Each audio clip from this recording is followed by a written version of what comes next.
আপনাদেরকে আমি এক মাদ্রাসা ছাত্রের একটি ভিডিও দেখাচ্ছি। ভিডিওটা দেখার পরে কিছু কথা আছে, চলুন আগে ভিডিওটা দেখি। ঈদের দিন তো মানুষ লাখ লাখ টাকা দিয়ে কোরবানি জবাই দেয়, দেখেন। আর আমাকে কয় টাকা দিচ্ছে? 10 টাকা, 20 টাকা, 25 টাকা। মানুষ সে গরুটা কিনছে 2 লাখ থেকে 2.5 লাখ টাকা, কিন্তু আমাকে জবাই দেওয়ার জন্য 25টা টাকা দিচ্ছে। মানে ওদের বিবেকটা কি? মানে আল্লাহ তাআলার কাছে কি ওদের কোরবানিটা কবুল হবে? আমার মনে হয় না। হাস্যকর কথা, ওনারে টাকা দেয় না দেখে আল্লাহ তাআলার কাছে কি ওনার কোরবানি কবুল হবে? উনি খুব আল্লাহর স্পেশাল, মানে কোরবানিটা দেওয়ার পরে উনি আল্লাহর কাছে কোরবানির পৌঁছাই দেয়। লজ্জা করেন আপনাদের, নির্লজ্জ জাত। যদি লজ্জা করতো আইসা আবার এটা দেখাইতেন না যে কোরবানি দেওয়ার পর 25 টাকা দিছে। কে বলছে আপনাদেরকে কোরবানি দিতে? কে ডাকে আপনাদেরকে? কোরবানির সময় এরা দেখছি ঢাকা শহরে তলোয়ার নিয়ে নিয়ে ঘোরে। আল্লাহ রসুলের সাহাবীরা কি ওনাদের মতো তলোয়ার নিয়ে ঘুরছিলেন? ঘুরছিলেন, তবে গরু জবাই দেওয়ার জন্য না, কাফেরদের সাথে যুদ্ধ করার জন্য। যেখানে অন্যায় হয়েছে সেখানে তলোয়ারের আঘাত দিয়েছেন, সেখানে তলোয়ার দিয়ে তার প্রতিরোধ গড়ে তুলেছেন। আর আপনারা গরু জবাই দেওয়ার জন্য তলোয়ার নিয়ে নিয়ে ঘোরেন, আর যখন টাকা কম হয় তখন আপনারা কান্দেন আপনাদের 25 টাকা দিছে। আপনাদেরকে কে যাইতে বলছে গরু জবাই দিতে? কেউ কি আপনাদেরকে ডাকে? মানুষ তো এখন সচেতন, নিজের গরু নিজে জবাই দেওয়া শিখছে। তাহলে আপনারা কেন যান? কোরবানির টাইমে তো দেখি আপনারা একবার মাদ্রাসাতে সব মনে হয় বেরোয় যান একটা তলোয়ার নিয়ে গরু জবাই দেওয়ার লেগা। মানুষের শিখাইতেন যে তোমরা বিসমিল্লাহ আল্লাহু আকবার কোরবানি দাও, তাহলে মানুষ কোরবানি দিত, তারা নিজের গরু নিজে কোরবানি দিত। তার না শিক্ষা দিয়ে আপনারা গেছেন নিজেরা কোরবানি দিতে।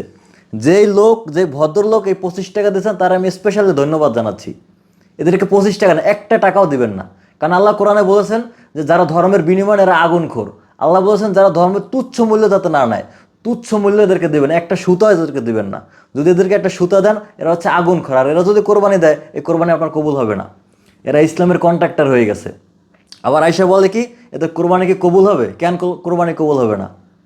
ওনারা টাকা দেয় না দেখে কোরবানি কবুল হবে না। ধর্ম ব্যবসায়ী, লজ্জা করে না? লজ্জা যদি থাকতো আজকে গোলামের জাতি আবার ভিক্ষা করে বেড়ান, আবার এই ভিক্ষা টাকা আপনার কম হয়েছে এটা আবার আপনার মানুষের সামনে প্রচার করেন। আল্লাহ রসুল তো এই জাতির শিক্ষকের আসনে আসীন রেখে গিয়েছিলেন। আল্লাহ রসুল তো এই জাতিকে অর্ধ পৃথিবীর শাসন হাতে দিয়ে গিয়েছিলেন। সেই উম্মা অর্ধ পৃথিবীর শাসন করার পরে আজকে আপনারা এখন গোলাম কেন? আজকে একটার পর একটা মুসলিম রাষ্ট্র ধ্বংস হয়ে যাচ্ছে, আপনারা কোনো কথা বলতে পারছেন না। আর গরু কোরবানি নিয়ে আপনাকে ব্যাপক কোরবানির মাসালা শিখেন, আপনাদেরকে কয় ভাগ দিতে হইব, মানে তারপরে কি গরুর চামড়া যেন মাদ্রাসায় দেয়, জাকাতের টাকা যেন মাদ্রাসায় দেয়। ভিক্ষুকের জাতি, লজ্জা করে না? আর এই যে ধর্ম ব্যবসায়ীরা, হেজবুত তাহদের মাননীয় বলছেন যে কোনো আলেম সাহেব যদি ধর্ম ব্যবসা ছাড়তে চান, যদি কোনো কর্ম দরকার হয়, তারা যদি তৌহিদে আসতে চান, তাহলে হেজবুত তৌহিদ এই পথ খোলা। আপনারা আসেন, আসার পরে আপনারা এখানে কর্ম করে খান, আপনাদের এখানে কর্মসংস্থানের ব্যবস্থা আছে এবং ধর্ম ব্যবসা আপনারা ছাড়েন। কিন্তু এরা এগুলো করবে না। একটা লোক আসে নাই, দুই একজন ব্যতিক্রম আসছে সেটা আলাদা কথা, কিন্তু অধিকাংশ আসে নাই। এরা কর্ম করবে না। কর্ম করতে গেলে যদি একটা কাজের কথা বলে যে আপনি এই রিক্সা চালায় খাইতে পারেন না, দোকান দিয়ে খাইতে পারেন না, বলে আমরা কি এত বছর শিক্ষা লাভ করছি, আলেম পাশ করছি, হাফেজ পাশ করছি কি এইগুলো করার লাইগা? মানে নবীর থেকে বড় মুত্তাকি হয়ে গেছে, নবীর সাহাবীদের থেকে বড় মুত্তাকি হয়ে গেছে এরা। আল্লাহ রসুল মেষ চড়াই খাইছেন, আল্লাহ রসুল ইহুদিদের কুয়া থেকে পানি তুলে দিয়ে খাইছেন, তারপরে আলী রাদিয়াল্লাহু সাল্লাম ঘাড়ে বস্তা নিয়ে কুলির কাজ করে খাইছেন।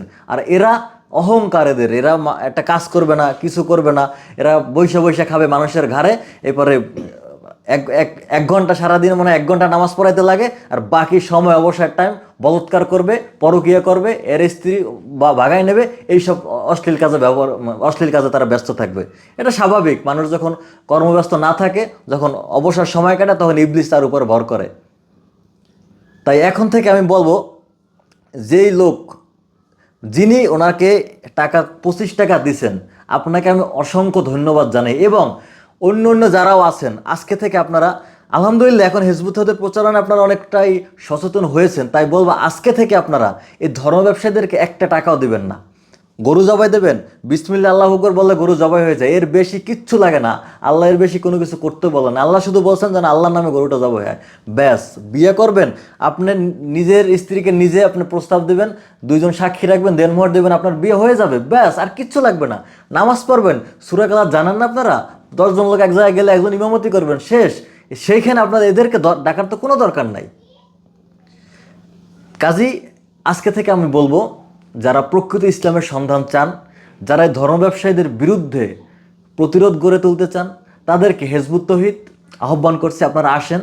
কারণ আপনারা একটা প্ল্যাটফর্ম ছাড়া কোনো দিন সত্য বলতে পারবেন না, এবং সেই সত্য বলার প্ল্যাটফর্ম হচ্ছে হিজবুত তৌহিদ। তাই আপনাদেরকে হিজবুত তৌহিদে সবাইকে স্বাগতম জানাচ্ছি।